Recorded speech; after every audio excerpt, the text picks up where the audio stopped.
ఘాటి ఇదెక్కడి దిక్కుమాలిన మూవీరా నాయనా. థియేటర్లో చుక్కలు కాదు, నా శవం లేసింది నైట్. నిన్న నైట్ వెళ్ళా ఈ మూవీకి. అమ్మ బాబోయ్, మీ దుంపలు దేగా ఏం తీసారా బాబు. సినిమా చూసి ఎంజాయ్ చేయాలని తీసారా లేకపోతే చూసి సావాలని తీసారా అర్థం కాలే. క్రిష్ గారు బోయపెట్టి అవతారం ఎత్తారు. అసలు అనుష్క గారితో ఈ రేంజ్ యాక్షన్ చేయించాలి ఎలా అనుకున్నారో ఏంటో. సరే చేయించారే అనుకుందాం, మరి ఇంత ఘోరమా? ఆ కొట్టుడేదో ఫస్ట్ హాఫ్ లో కొడితే వాళ్ళ బావ బతికేటోడుగా.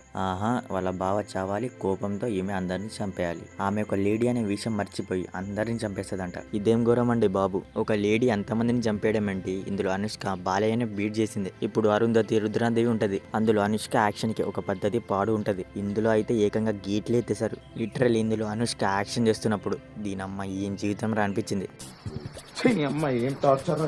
ఆడియన్స్ ని ఏమనుకున్నారో, మనుషులు అనుకున్నారో, జంతువులు అనుకున్నారో.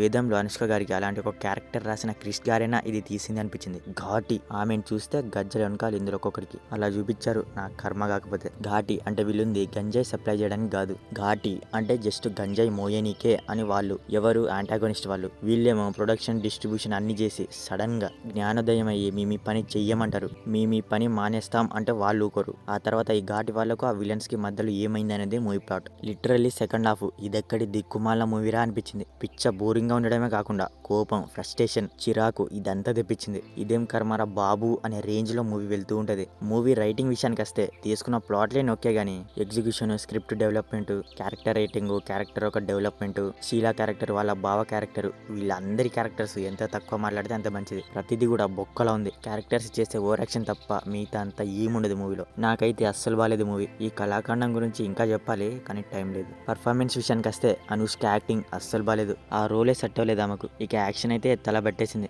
విక్రమ్ యాక్టింగ్ కూడా పెద్ద ఏం లేదు, క్యారెక్టర్ కూడా పెద్ద ఏం లేదు. చైతన్యరావు యాక్టింగ్ కూడా పెద్ద ఏం లేదు, అరవడం తప్ప ఏం లేదు అందులో. ఆ క్యారెక్టర్ అయితే మరీ బొక్కలా ఉంది. జగపతి బాబు అండ్ రిమైనింగ్ అందరూ ఓకే. బీజం, సాంగ్స్ అన్ని అస్సలు బాలేవు. టెక్నికల్ గా కూడా అస్సలు బాలేదు మూవీ. మొత్తానికి ఘాటి నాకైతే అస్సలు నచ్చలేదు. అయినా చూస్తాం అనుకుంటే ఇంత చెప్పినా ఇక మీ ఇష్టం, మీ జావు మీరు జావండి. ఫ్యామిలీతో చూడొచ్చు అంటే చూడొచ్చు, ఏముండదు అందులో అన్నెసెసరీ వైలెన్స్ తప్ప. సో మరిది ఘాటి మూవీ రివ్యూ గురించి. మరి మూవీ చూసాక మీకు అనిపించింది అనేది మా కామెంట్ సెక్షన్లో కామెంట్ చేయడం మాత్రం మర్చిపోకండి. మీకు కనుక మా రివ్యూ నచ్చితే దయచేసి మన ఛానల్ని సబ్స్క్రైబ్ చేసుకోండి. Okay, next video. Thank you. జై హింద్.